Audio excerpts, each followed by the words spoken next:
November 2024, day 4 of a 7-day Caribbean cruise aboard the Ocean Majesty. Greg Stevens wakes up at 6:15 a.m. Sunlight streams through the cabin window. The ship is quiet. Most passengers are still asleep. Greg rolls over. His wife's side of the bed is empty. The sheets are pulled back. Veronica isn't there. Greg sits up. Veronica? No answer. He looks around the cabin. It's a standard interior room. 2 twin beds pushed together, a small bathroom, a desk. There's suitcases in the corner, but no Veronica. Maybe she went to breakfast early. Veronica likes to get up before the crowds. Greg checks his phone. No messages from her. He gets out of bed, opens the bathroom door. Empty. Checks the closet. Her clothes are still there. Her purse is on the desk. Her phone is charging next to the bed. That's strange. Veronica never goes anywhere without her phone. Greg opens the cabin door, looks up and down the hallway. A few passengers are walking toward the elevator, but no Veronica. He goes back inside, gets dressed quickly, checks the balcony. Oh wait, they don't have a balcony. Interior cabin. No windows to the outside. Greg heads to the breakfast buffet on deck 9. It's starting to fill up with early risers. He scans the room. No Veronica. He checks the coffee station, the juice bar, the omelet station. She's not there. He tries calling her phone. It rings in the cabin. She didn't take it. Now Greg is worried.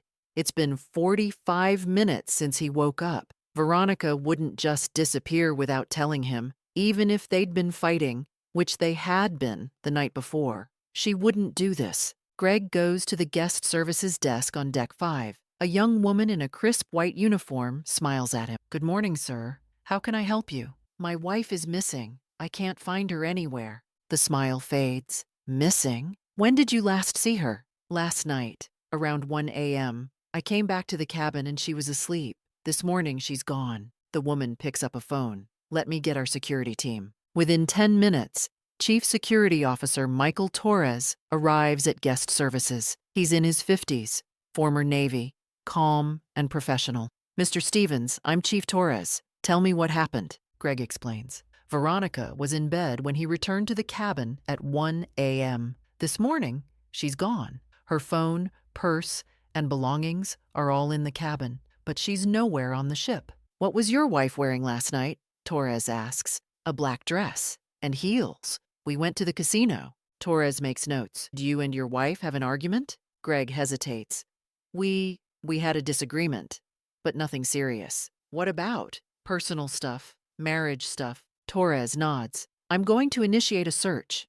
We'll check all common areas, restaurants, pools, theaters. We'll also review security camera footage." "How long will that take?" "Give us 2 hours. In the meantime, please stay in your cabin in case she returns." Greg goes back to cabin 8412. He sits on the bed. He's shaking. Where is Veronica? Did something happen to her?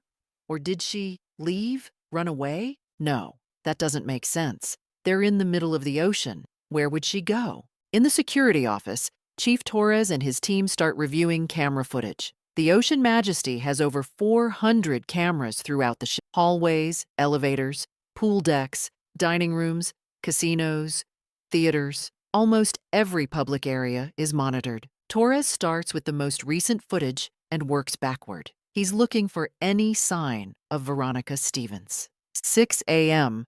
No sign of her anywhere on the ship. 5 a.m. Nothing. 4 a.m. Nothing. 3 a.m. Nothing. 2:47 a.m. There. Camera. 3:47, deck 12 aft. A woman in a black dress, walking slowly. She's unsteady on her feet, like she's intoxicated or dizzy. Torres zooms in. It's Veronica Stevens. She's alone. She walks toward the railing at the back of the ship. The camera angle covers about 80% of the deck. Veronica moves to the edge of the camera's view. She leans on the railing, looking out at the ocean, and then she moves out of frame. The camera doesn't show what happens next. Torres switches to camera 348, which covers a different angle of deck 12. But there's a blind spot. The 2 cameras don't overlap perfectly. Veronica disappears between them. Torres checks the next camera, which should catch anyone coming back from that area. No one appears. Veronica never walks back into view. Torres rewinds. He watches the 2:47 a.m. footage again. Veronica walks to the railing, leans on it, then steps out of frame. She never comes back. Torres's stomach sinks. He's seen this before. 3 times in his 15-year career. People going overboard. Sometimes it's an accident. Sometimes it's intentional. Sometimes it's something else. He needs to call the FBI. When someone disappears from a cruise ship in international waters, it becomes a federal case. The FBI has jurisdiction. Special Agent Rebecca Cole is notified at 9 a.m. She's based in Miami, specializing in maritime crimes. She gets these calls more often than the public realizes. About 20 to 25 people go missing from cruise ships every year. Agent Cole interviews Greg Stevens via ship-to-shore video call. Mr. Stevens, I need you to walk me through last night, everything you remember. Greg takes a breath. Veronica and I went to dinner around 7 p.m. Then we went to the casino around 9. We were drinking, playing blackjack. Around 11, Veronica said she had a headache. She wanted to go back to the cabin. Did you go with her? No. I stayed at the casino. I was on a winning streak. I wanted to keep playing. What time did you return to the cabin? Around 1 a.m. And Veronica was there? Yes. She was asleep in bed. Did you check on her? Talk to her? No. I didn't want to wake her. I got ready for bed and went to sleep. What time did you wake up this morning? 6:15 a.m. That's when I noticed she was gone. Agent Cole makes notes. The security footage shows Veronica on deck 12 at 2:47 a.m. That's almost 2 hours after you say you returned to the cabin. Greg's face goes pale. What? No. She was in bed when I got back. Are you certain? Yes. I saw her. She was asleep. Did you see her face? Did you touch her? Confirm it was her? Greg stammers. I saw someone in the bed. I assumed it was Veronica. It was dark. Agent Cole leans forward. Mr. Stevens, the cameras show Veronica alone on deck 12 at 2:47 a.m. She appears disoriented. She walks to the railing, and then she disappears from view. She never comes back. Can you explain that? Greg starts crying. I don't know. I don't understand. Maybe I was wrong. Maybe she wasn't in bed. Maybe I was too drunk to notice. Were you and Veronica having problems? What do you mean? Marital problems. Greg wipes his eyes. We've been married 12 years. Like any couple, we have our ups and downs. We took this cruise to try to reconnect. Was it working? Not really. We fought more than usual. About stupid things. Money. The future. Whether to have kids. Did you fight last night? A little. At the casino. Veronica wanted to leave. I wanted to stay. She got upset. Said I cared more about gambling than her. I told her she was overreacting. How did she respond? She left. Went back to the cabin. Or, I thought she did. Agent Cole sits back. Something doesn't add up. Greg says Veronica went to the cabin at 11 p.m., but the cameras show her on deck 12 at 2:47 a.m. What happened in those 4 hours? Agent Cole coordinates with Chief Torres. They search cabin 8412 thoroughly, looking for anything that might explain Veronica's disappearance. They find Veronica's phone, fully charged. Dash her purse with her ID, credit cards, and cash. Dash her passport, all her clothes and toiletries. No note, no sign of distress. Everything is there. Agent Cole examines the bed. The sheets are rumpled on both sides. It looks like 2 people slept there, but appearances can be deceiving. She asks Greg, when you came back to the cabin at 1 a.m., did you turn on the lights? No, I didn't want to wake Veronica. So you got into bed in the dark? Yes. Did you feel her there? Did you touch her? Greg thinks. I don't think so. I stayed on my side. We'd been fighting. I didn't want to start another argument. Agent Cole nods. It's possible Greg got into bed, assumed Veronica was there, and went to sleep without actually confirming her presence. But that doesn't explain where Veronica was between 11 p.m. and 2:47 a.m. And it doesn't explain why she went to deck 12 alone in the middle of the night. By noon on day 4, the search is complete. Every public area of the ship has been checked. Every cabin has been contacted. Veronica Stevens is not on the Ocean Majesty. Captain William Hartley makes an announcement over the PA system. Attention, all passengers. This is Captain Hartley. We are conducting a search for a missing guest, Veronica Stevens. She is 38 years old. 5 feet 6 inches tall, with brown hair and brown eyes. She was last seen wearing a black dress. If anyone has seen Ms. Stevens or has any information, please contact guest services immediately. The ship is abuzz, passengers whisper. A missing person. On a cruise. Some people are scared. Others are fascinated. Many pull out their phones, posting on social media. The Ocean Majesty retraces its route. Standard protocol when someone goes overboard. The Coast Guard is notified. They deploy helicopters and patrol boats. But the ocean is vast. The ship has traveled over 100 miles since 2:47 a.m. The currents could have carried a person miles in any direction. The search continues for 24 hours. Nothing is found. On day 5, the search is called off. Veronica Stevens is presumed lost at sea. Agent Cole flies to meet the ship when it docks in Miami on day 7. She brings Greg Stevens to FBI headquarters for a formal interview. Greg sits in an interrogation room. He looks exhausted. He hasn't slept well in days. Agent Cole sits across from him. Greg, I'm going to be direct with you. The evidence suggests Veronica went overboard around 2:47 a.m. on November 18th. We need to understand what happened. I don't know what happened. I wasn't there. Let me walk you through what we know. Veronica left the casino at 11 p.m. She took the elevator to deck 8. Security footage shows her walking toward your cabin. But we don't have a camera inside the cabin, so we can't confirm if she actually went inside. She must have. Where else would she go? That's what I'm trying to figure out. If she went inside the cabin at 11:20 p.m. and you arrived at 1 a.m., that means you were together in the cabin from 1 a.m. to 2:47 a.m. But you claim you were asleep, so you wouldn't know if Veronica left. Right. But here's the problem. You said when you came back at 1 a.m., Veronica was already asleep in bed. How could she be asleep in bed if, an hour and 47 minutes later, she's walking around deck 12 looking disoriented? Greg doesn't answer. Agent Cole continues. I think one of two things happened. Either Veronica wasn't in the cabin when you arrived at 1 a.m. and you made a mistake, or she was there and something happened between 1 a.m. and 2:47 a.m.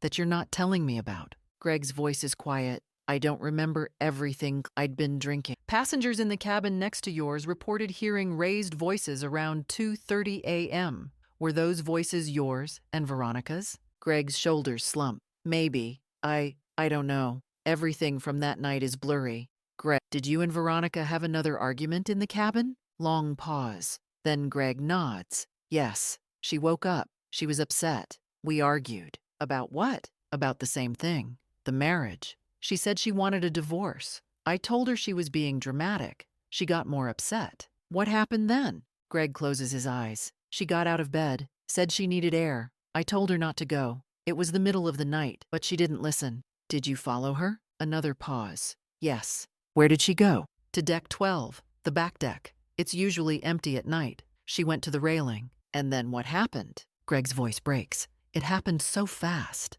I don't remember exactly. We were both upset, both saying things. And then she was gone. Agent Cole leans forward. What do you mean, she was gone? I mean, one moment she was there, the next moment she wasn't. Greg, I need you to be specific. Did Veronica jump? Did she lose her footing? What happened? Greg is crying now. I don't know. I don't remember the exact moment. It was dark. The ocean is so black at night. 1 second she was at the railing. The next second I couldn't see her anymore. What did you do? I looked over the railing. I called her name, but there was nothing. Just darkness. Just water. Did you call for help? No. Why not? Because I knew how it would look. We'd been fighting. She disappeared. Everyone would think. Everyone would think you did something to her. Greg nods, still crying. Agent Cole sits back. If what you're saying is true, that Veronica went over the railing, and you don't know why didn't you report it immediately? Even if it was an accident, every second counts in a rescue situation. I know, but I panicked.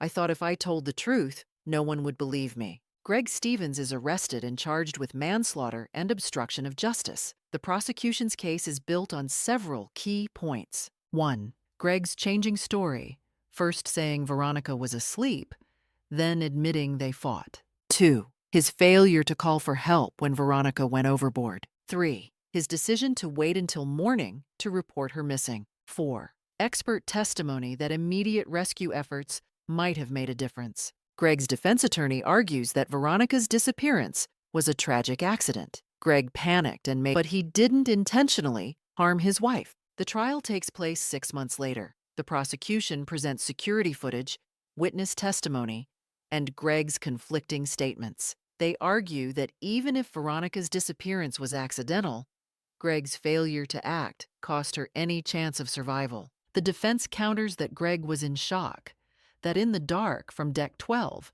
rescue would have been nearly impossible anyway, that Greg loved his wife and never intended harm. The jury deliberates for 3 days.